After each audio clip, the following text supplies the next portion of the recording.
Muy bien, como aún una cuestión técnica de don Tomás, le vamos a dar la posibilidad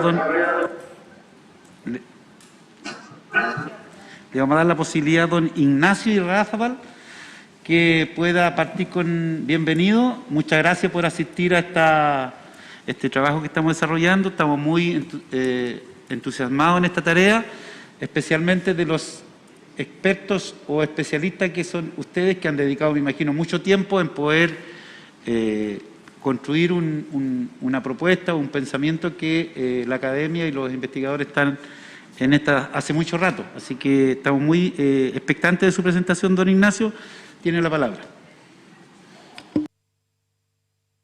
Muchísimas gracias por la invitación y el honor de estar aquí. Nosotros traemos una presentación de un trabajo que hicimos, que lo hemos llamado Contribuciones a la discusión constitucional en descentralización, y es un trabajo preliminar, no tiene redacciones todavía. Lo que quisiéramos es como poner los temas sobre la mesa y a partir de eso, eventualmente, si es que está a la disposición aquí de la Comisión, felices de colaborar en redacción o en cosas más detalladas. Pasemos a la otra inmediatamente. Gracias.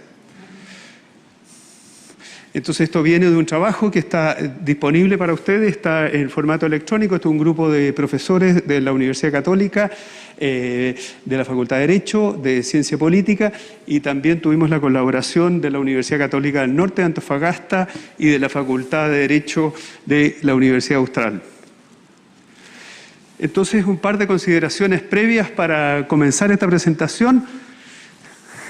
Bueno, esto seguramente ustedes ya lo han visto en varias oportunidades. Este es un gráfico bastante clásico donde se muestra ahí en el eje horizontal la proporción del gasto público subnacional. Cuando hablamos de subnacional estamos juntando a los gobiernos regionales y los gobiernos locales.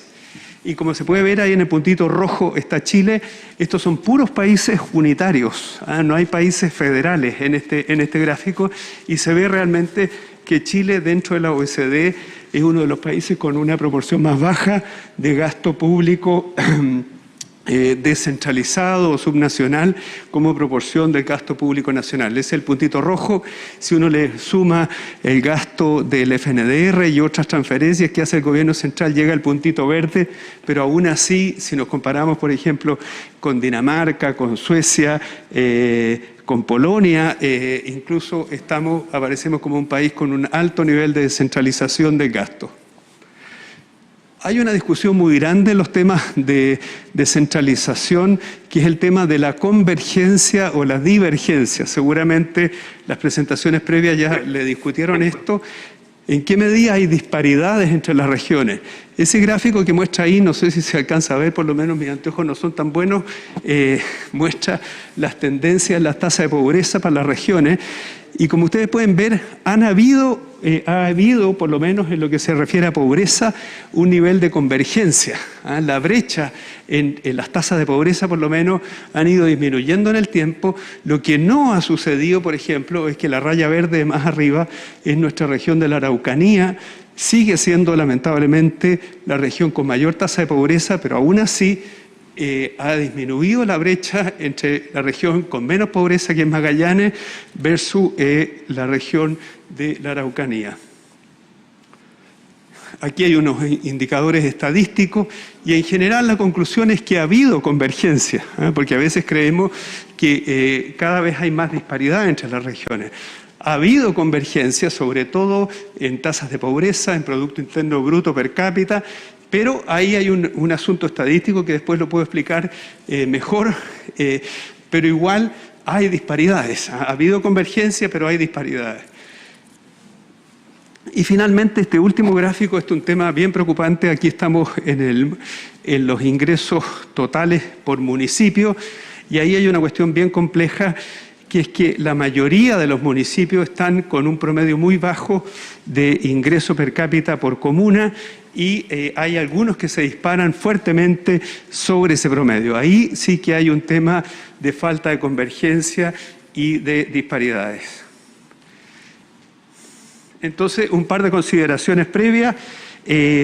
Nosotros pensamos que la Constitución debe recoger principios esenciales. Estuvimos viendo el reglamento, que ya no es provisorio, que ya ustedes tienen bien redactado, falta todavía una etapa para la aprobación final, pero ahí hay un montón de principios que yo los recojo la mayoría de ellos.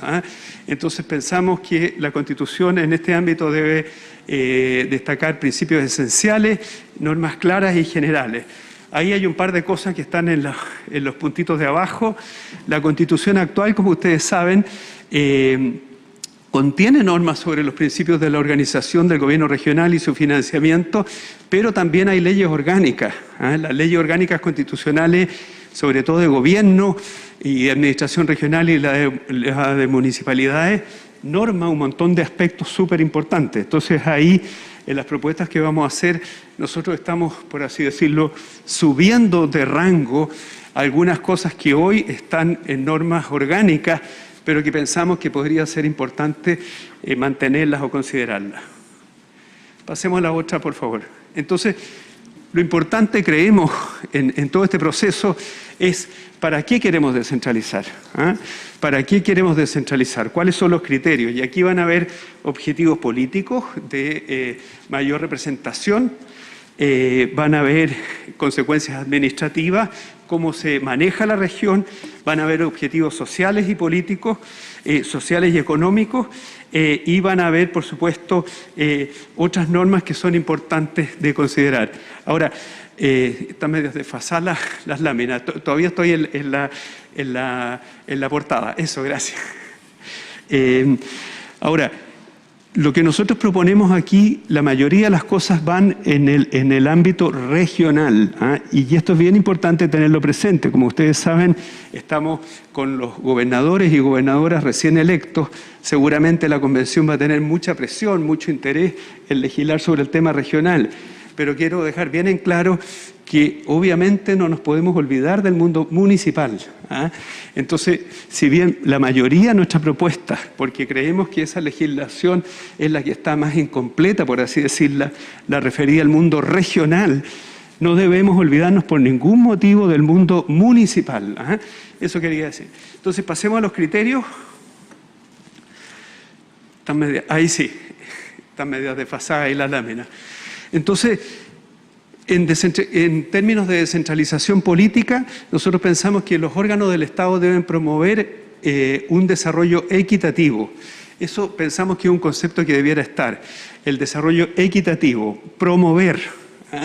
Porque aquí siempre, si damos autonomía a las regiones y a los municipios, siempre va a haber una diferencia, ¿no es cierto? Porque un alcalde o una alcaldesa, un gobernador o una gobernadora van a tener itinerarios políticos distintos y eso inevitablemente va a generar diferenciales entre una región y otra. Pero creemos que el gobierno central debe promover o propender al desarrollo equitativo entre los territorios. Ustedes ya mencionaron en lo que está en el reglamento por aprobarse el principio de priorización territorial. Creemos que es muy importante ese principio. Eso se ha llamado en la Comisión de Descentralización que estuvo en el gobierno de la presidenta Bachelet. Se presentó eso como subsidiariedad competencial. Creemos que es muy importante tener ese principio de manera de que esa comisión planteaba que cada función pública debe radicarse en el nivel donde se ejerce igual o mejor, privilegiando siempre el nivel local sobre el regional y sobre el nacional. Entonces, la descentralización es de abajo hacia arriba. Eso es bien importante mantenerlo. En términos de descentralización fiscal, aquí hay un tema bien importante, que es que la asignación de recursos a los gobiernos subnacionales debe considerar este principio de solidaridad territorial. Y les pongo un ejemplo bien simple. La región de Antofagasta, de acuerdo a los datos del Banco Central, acumula un 11% del PIB del país. Sin embargo, en términos de población, solamente tiene un 3,5%. O sea, proporcionalmente, en términos de PIB, la región de Antofagasta es casi 3 veces la proporción de población. Y al revés, la región de Araucanía, en términos de PIB, tiene cerca de un 2,8, un 3, pero en términos de población casi un 5. Entonces, si solamente mantuviésemos que los recursos se quedan en las regiones, ojo, porque ahí habrían regiones muy ricas y regiones muy pobres. Y a su vez habrían comunas muy ricas y comunas muy pobres. Entonces, este principio de la solidaridad es muy importante mantenerlo y eso nos va a decantar programas o políticas públicas de solidaridad inter e intrarregional. También pensamos que los territorios, y siguiendo con el ejemplo de Antofagasta, deben ser compensados por las externalidades negativas. Hay territorios que aportan mucha productividad económica al país, pero esos territorios no reciben correspondientemente todo el esfuerzo que hacen por entregarle riqueza, recursos al país. Entonces, tiene que haber una compensación más acorde, un equilibrio entre aportes y costos.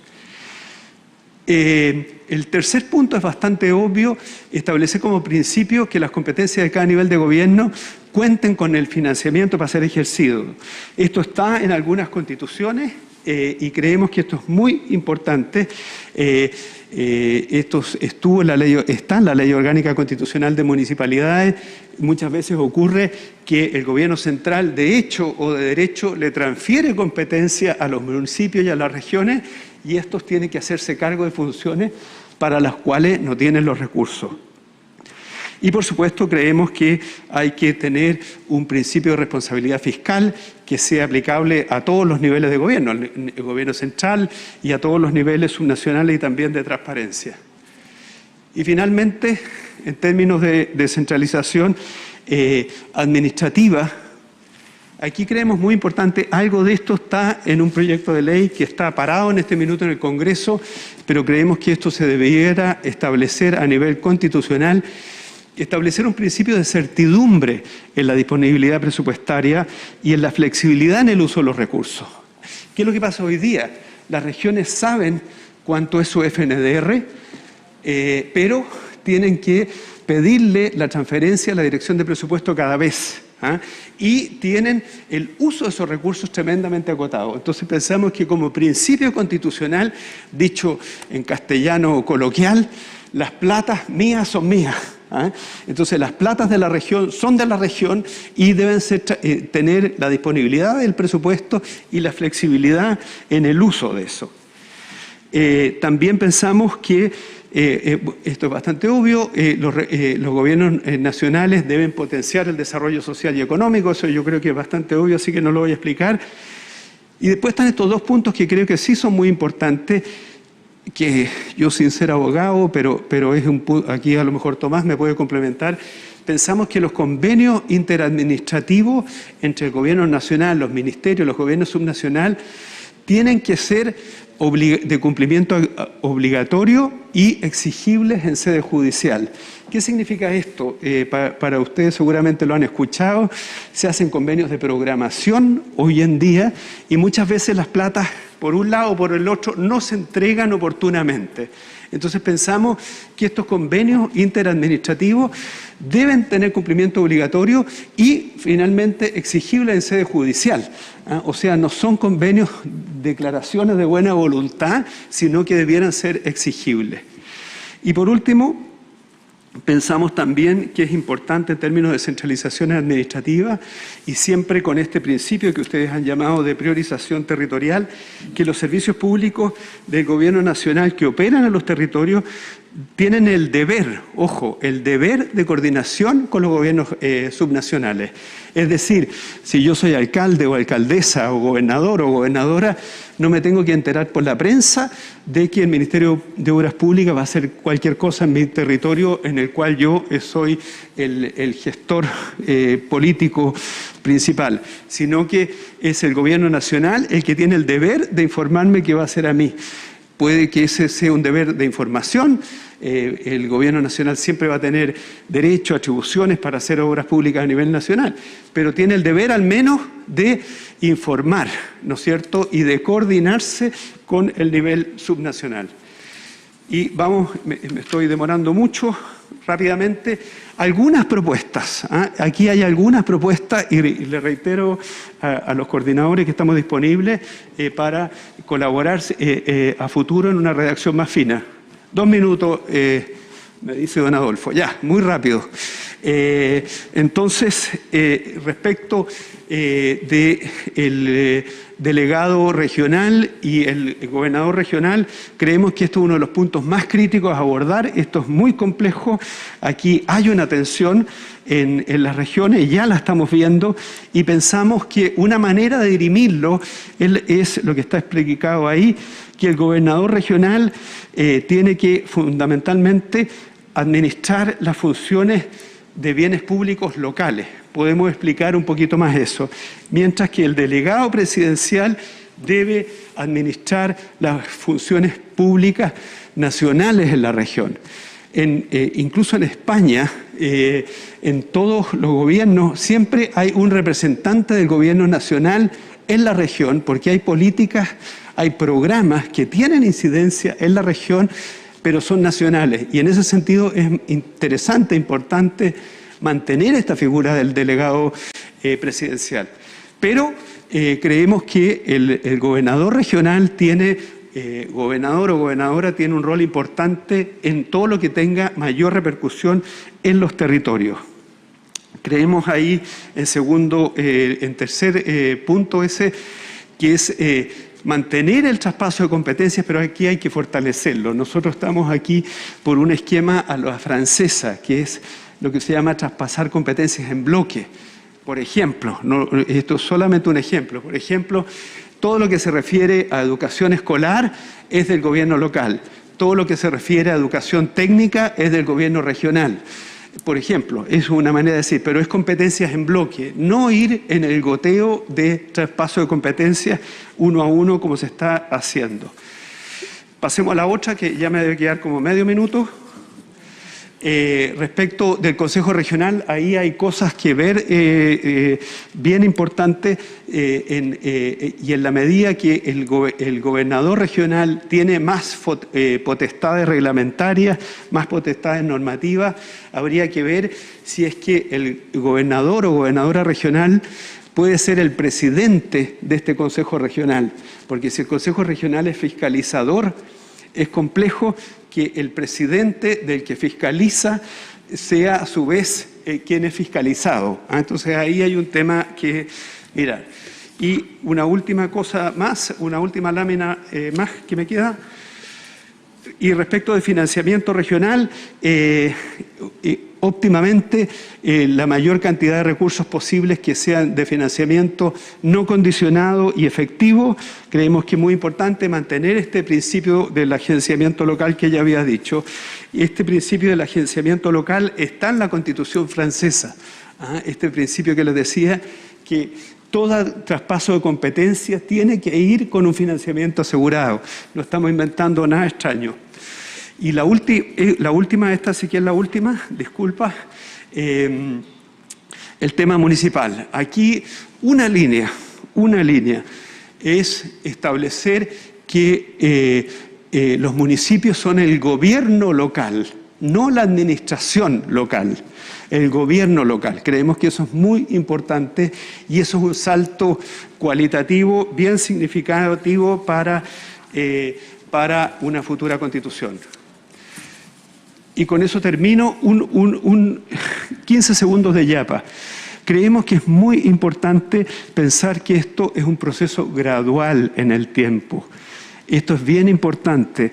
La transición de las autonomías en España duró 25 años. 25 años. Ojalá en Chile no nos tome tanto, pero tampoco podemos creernos los campeones del mundo. Entonces, aquí tiene que haber una adecuación entre la acción, la gestión pública del gobierno nacional versus las regiones y los municipios.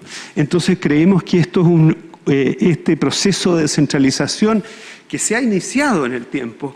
Ahora tenemos a los gobernadores y gobernadoras electos, que es muy importante, tiene que ser un proceso gradual y probablemente tiene que haber una transición no tan corta. Muchas gracias por la paciencia. No, muchas gracias a usted. Al contrario, no es paciencia, es interés de estar escuchando las exposiciones de los distintos miradas que tiene respecto a lo que es la tarea que tenemos encomendada. Así que muchas gracias. Se abre un espacio de palabra con el criterio de paridad y, por cierto, también plurinacionalidad. Don Eduardo Castillo tiene la palabra. Gracias, un saludo a todos las y los colegas convencionales y desde luego a nuestros invitados. Gracias por la exposición. Una pregunta muy específica. Aquí en Chile los delegados presidenciales tienen la función del orden público, control de frontera, extranjería, etc. En Francia, porque habló del ejemplo de Francia, la figura creo es el prefecto, ¿no?, que está en la región y en los departamentos. ¿Qué funciones tiene ese prefecto? ¿Tiene estas funciones de gobierno interior o es una especie de, yo te digo que era una especie de control de lo que hacía la autoridad regional? Sí, porque eso es importante para definir los roles de las dos autoridades en cada región. Gracias. Vamos a dar una ronda de preguntas para que luego nuestro expositor lo agrupe de acuerdo a las temáticas y le damos la posibilidad a nuestro Julio y Jorge. Hasta ahora Julio, Jorge y Poliana. Listo. Muchas gracias, Adolfo. Tengo una pregunta muy específica con respecto a una propuesta que me parece interesante. Usted habló que en los convenios interadministrativos se puede establecer un mecanismo judicial para exigir su cumplimiento. La esencia, creo yo, de un mecanismo judicial de esta naturaleza